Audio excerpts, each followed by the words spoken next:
Hi, this is Lee. I'm going to be doing an album review for you. I had said in the introduction that I would be doing an album by Arcade Fire, and that's what I'm going to be doing. There was a podcast that does record reviews, and they did Arcade Fire. And so I thought, okay, I'll check them out. They're supposed to be considered a good group that a lot of people like.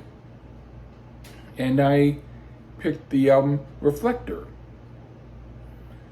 And so I'll get into it. The first song is called Reflektor. It took a couple of minutes for me to figure out what angle they were going for, but then I realized exactly what angle they were going for, and it was a totally smooth, cool ride from then on out.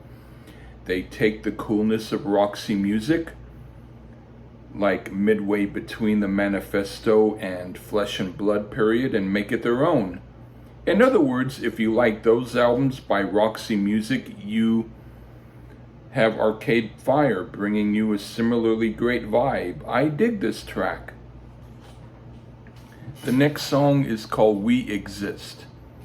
If you're a fan of Roxy Music and Bryan Ferry's solo albums he made after Roxy Music disbanded, this song will be a treat. It's got a great beat, great melody, and I'm very glad I now know of it. It's a great song. And then Flashbulb Eyes.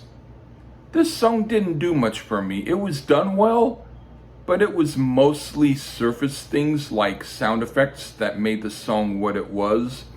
And though I will say there was nothing wrong with the song, it didn't affect me much personally. And then Here Comes the Night, Part 1. This song did nothing for me. It sounded like the group The Cure, but not the stuff I like from them. It had a dramatic type of special effects arsenal that was supposed to make the song cool, but it's a song for people who aren't the type I'd associate with. I totally pass on this one. And then a song called Normal Person. This one was really good. It had a good rocking edge and a new wave sensibility to it, and it's showing the album getting back on track. Good job. And then for You Already Know, of the songs I don't like on here, this is one of them. But it's the one I disliked the least so far. And there were okay parts on it, but not enough to make it a song I'd listen to again. Still, it bordered on almost being okay. And then for Joan of Arc, this is a really cool song. It sounds kind of like Soft Cell, and I dig the vibe and the song. It's a great bouncy song, and I like the song itself and the way it was done. And now for Here Comes the Night, Part 2. It was better than the first part, but only a little bit.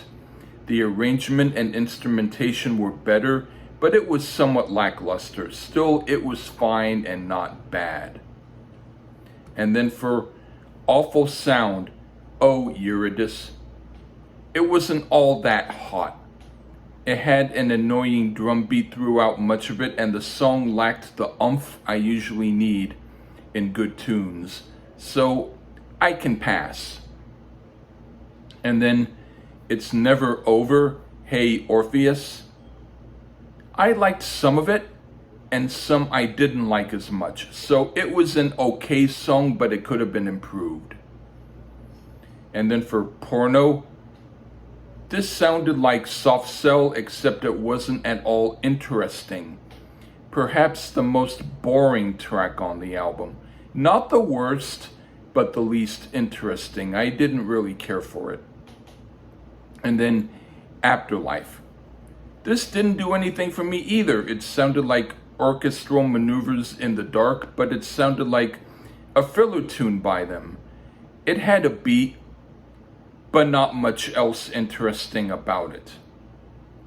And then for Supersymmetry, This was no worse than most of the other songs comprising the second part of this album.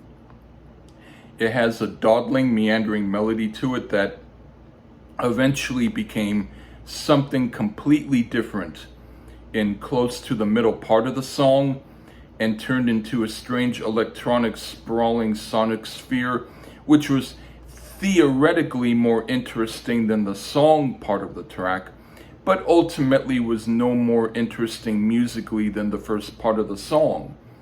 So it was a unique attempt at being interesting without doing so.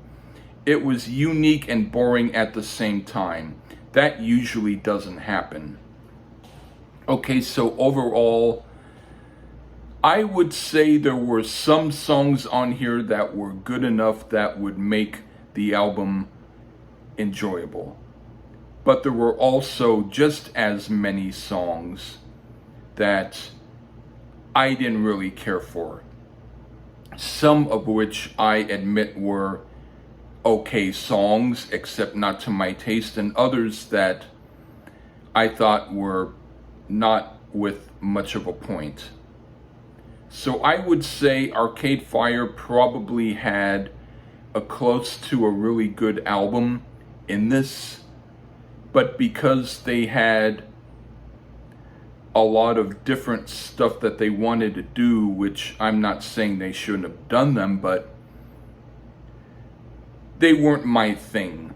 So their overall broad spectrum of sonic palettes shows that they are a group who's versatile and can do more than one type of thing.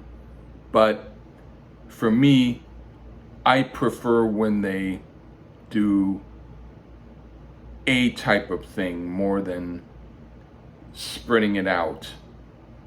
So I would say for the good songs, I would say I give it a 6.5 out of 10, because I would have given it a 7 out of 10, but some of the songs that I didn't like were a bit long for my listening taste, and so it's a bit much to get through. There will be some people who probably like most or all of these songs. So for them, I'd say this album would be higher ranking on their level. But do I choose to hear anything else by Arcade Fire? I'm not sure. I might try something else by them. But overall, I would say from the little bit that I have heard from them in the past, this was probably the album that I would like more than the others. But I haven't heard the other albums. I only heard little bits of parts. So I think that they're a group that has some good moments. I'm not going to say that I'm sure whether or not they have a full good album, but at least they had some of a good album, so it was worth it for me to hear it. At least now I can say I heard one full album by them. Anyway, that's been my review. Take care. Bye.